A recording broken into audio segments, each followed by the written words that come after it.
mission. Should you choose to accept it? I wonder, did you ever choose not to? The end you always feared is coming. And the blood will be on your hands. Hello， 观众朋友们，大家好，欢迎收看本期的对话好莱坞，我是主持人蓝天。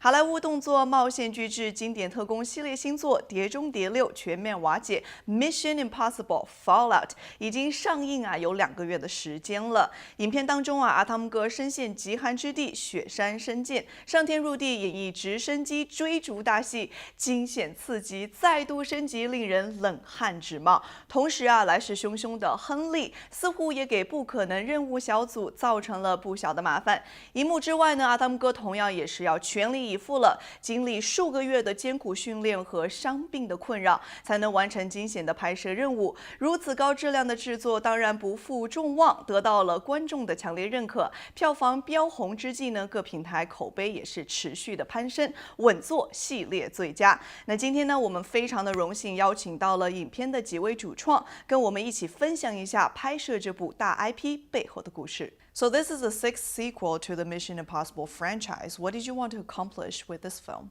What I was really interested in doing in this film was giving Ethan a more emotional journey. I think in most of the Mission Impossible films, a lot of what we know about Ethan is what other people think they know about Ethan throughout the story, and he's a bit of a mystery. And I wanted to be more inside of his head, and I wanted to feel more of his connection to the people around him. And I think that's what we've done. What is the biggest challenge that you ran into making this film? Bringing the team together is a real challenge. The story seems to scatter them, and it's very rare where you find moments where you have the whole team together, and so you look forward to those days on the schedule where you see everybody is there, because it's always a very different atmosphere. It's a lot of fun. And there was a day in particular where they all end up in a car together for one brief moment. Right before the car chase kicks off, the team is reunited, and almost immediately they're separated again. But having them all together on that day, everybody horsing around in the car, it was great fun.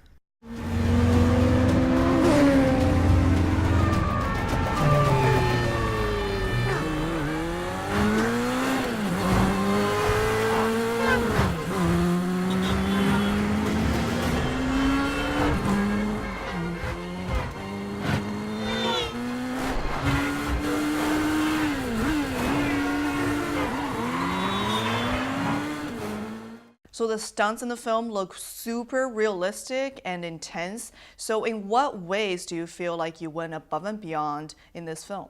Mission Impossible is all about practical stunts, practical action, going to real locations, as little green screen as humanly possible. And that comes from a determination to create the most subjective experience that we possibly can. We really want to put you inside the action. And fortunately, we're blessed with having Tom Cruise as Ethan Hunt. And Tom is ready and willing to do just about anything we can conjure up. What that does is it creates both an opportunity and a real challenge. You have to find ways to put the camera in a place where you can see that your star is actually performing those stunts. And so everything is designed around that. It's all to maximize the fact that the character that you're with and with whom you're identifying is doing all of these things, and it really puts you in the center of the action. So what is the craziest stunt that you made Tom perform? Rebecca Ferguson showed up that morning as Tom was shooting the drop from the line onto the payload for the first time, and I of course couldn't be in the helicopter, and so there's really nothing I could do. Once I directed Tom, I just let it go and waited for the footage to come back. And Rebecca and I were standing on the set, and about a mile down the valley, you could see Tom dangling from this helicopter. And Rebecca walked up to me and said, "Is that Tom?" And I said, "Yes." She goes, "What is he doing?" And I said, "Just wait." And about a second later, Tom fell. And Rebecca said, "Oh my God!" And I said, "It's okay, that's what we're supposed to be doing."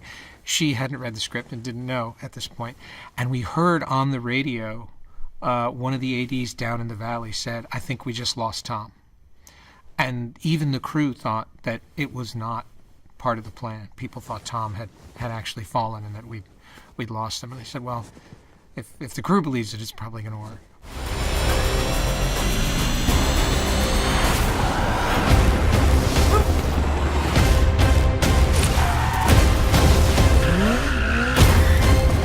What the hell is he doing? I find it best not to look.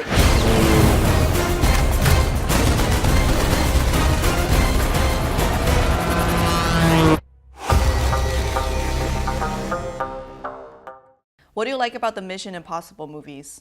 I think I've always been a fan of the Mission Impossible films. They're the kind of movie which, when it's on at the cinema, that's the one you go watch, because you know it's going to be a good ride regardless. And it's a spy movie, but set contemporary, and it's realistic. There are some gadgets in there, sure, which are like, okay, maybe that's a stretch of the imagination, but it's entirely feasible, and everyone loves that.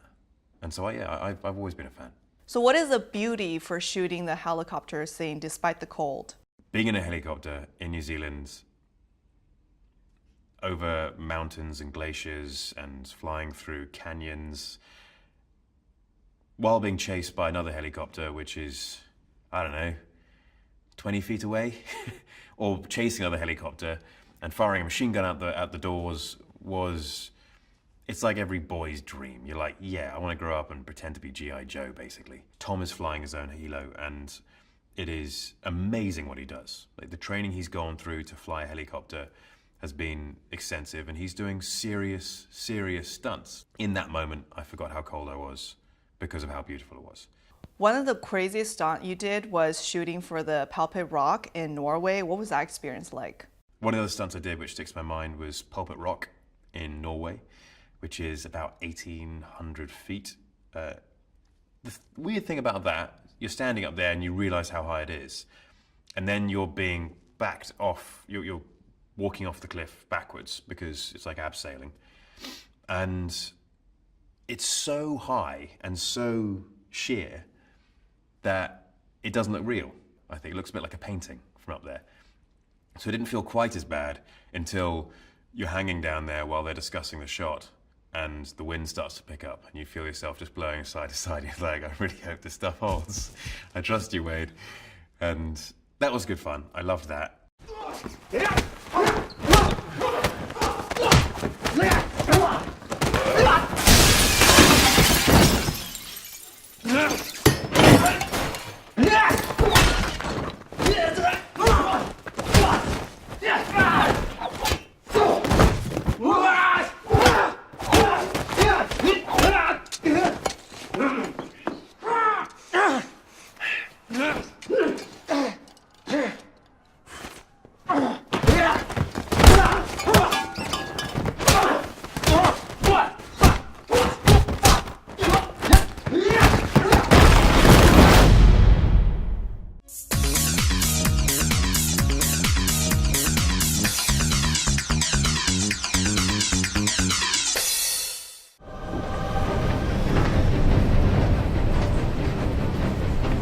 We gotta talk. Need to rethink this. Out of my way, Hunt. Walker, we got a problem. There's a storm and we need to... Enough talk. I'll see you in Paris.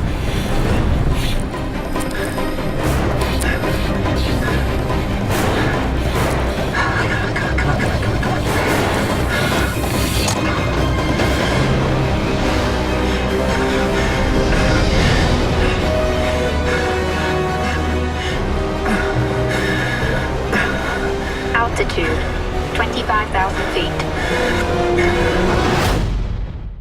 So Tom, thank you so much for joining us today. So how was working with each and individual cast in the movie?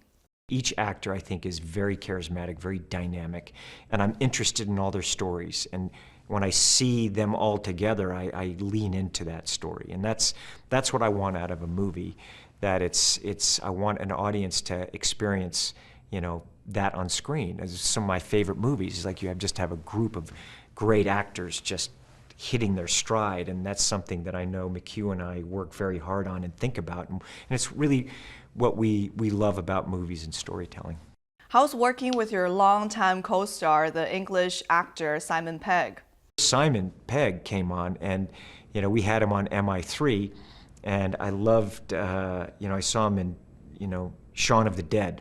And basically, I was like, this guy, and JJ and I were like, this guy's fantastic. And he came in and did, like a day or two on MI3, and look at the progression of his character. And then when McHugh came in, and then Brad Bird, we wanted to bring Simon back. What about the other English actor, Henry Cavill? It's his first time starring in the Mission Impossible movie. Henry was so helpful and so professional throughout. Like I said, I get to work with people that I really respect, that I want to work with, and I've enjoyed his work also in the past. I just thought this guy is really talented, and he came to this film and he really brought it. People will see in this movie he is pulling no punches and not holding anything back, and he's very committed. And the things that we're able to do that I appreciate, the whole helicopter sequence, it's practical. So, the stuff that he had to do, he had to be in that other helicopter, and we're flying around, and I'm telling you, it was freezing when we were flying around in New Zealand, and the things that we were doing, it was extreme, and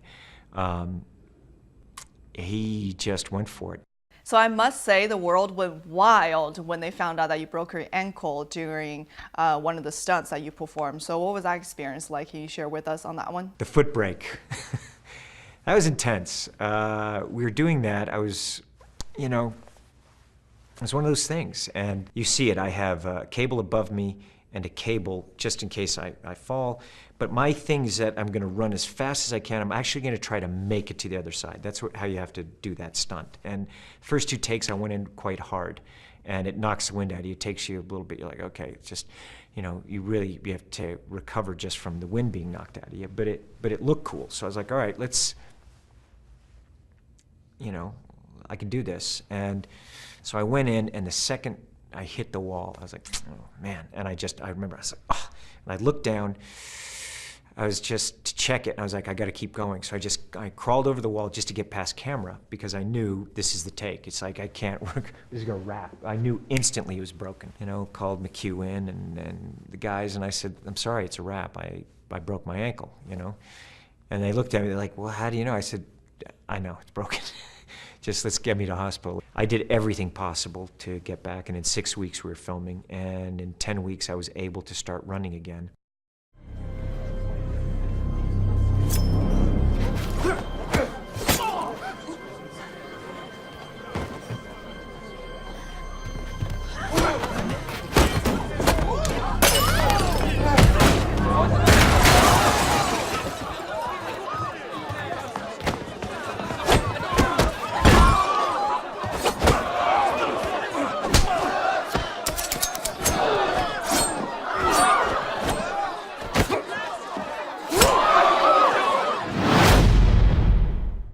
So what was your first initial reaction when you found out that you got the part in the Mission Impossible Fallout?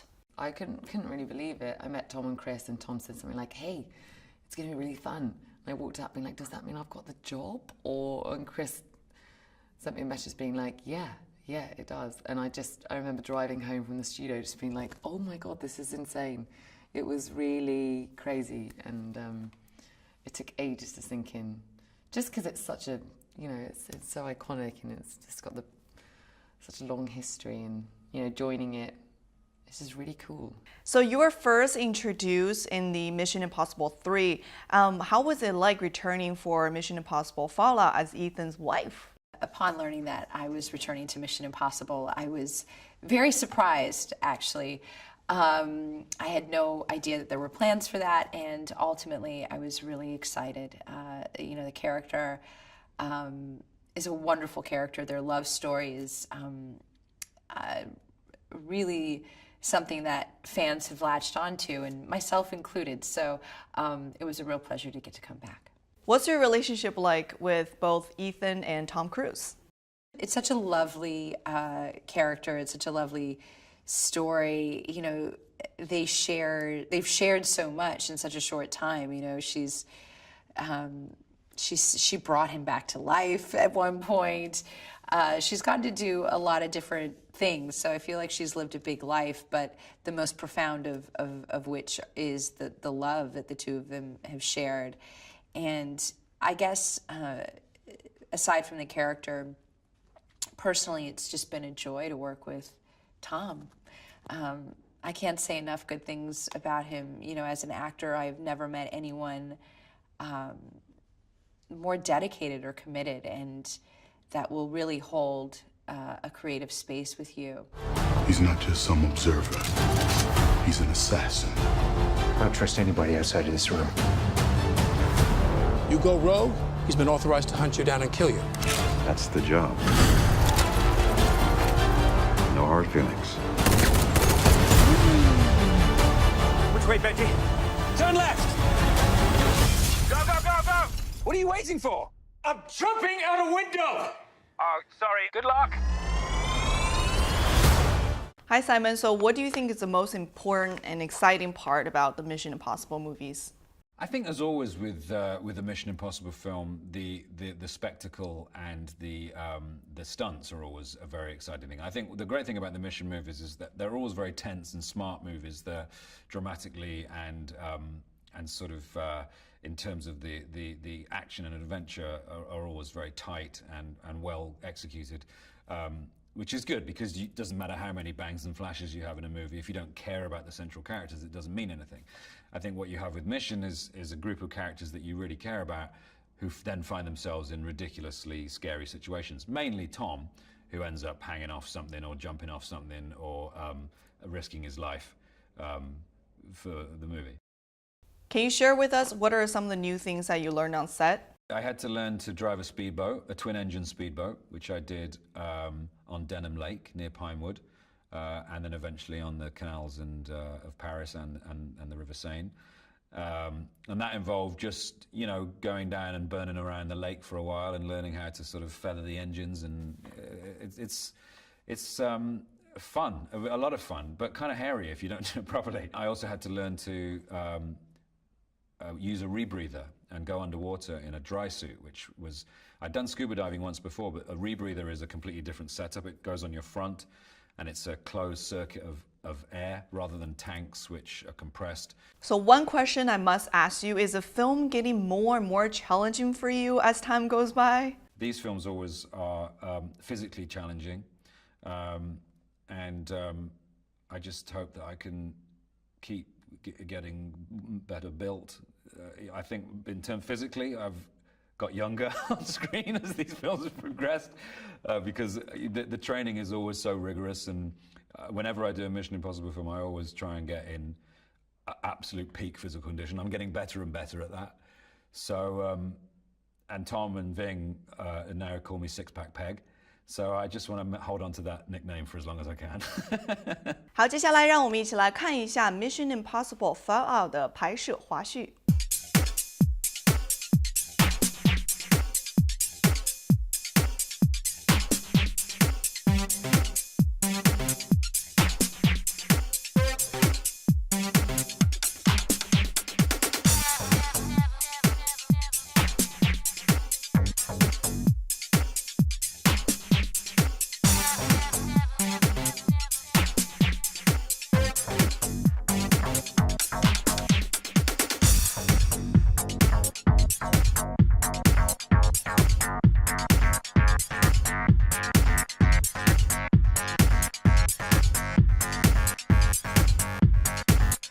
好的，那么以上呢就是今天对话好莱坞的全部内容了，感谢大家的收看，我们下一期同一时间再见了，拜拜。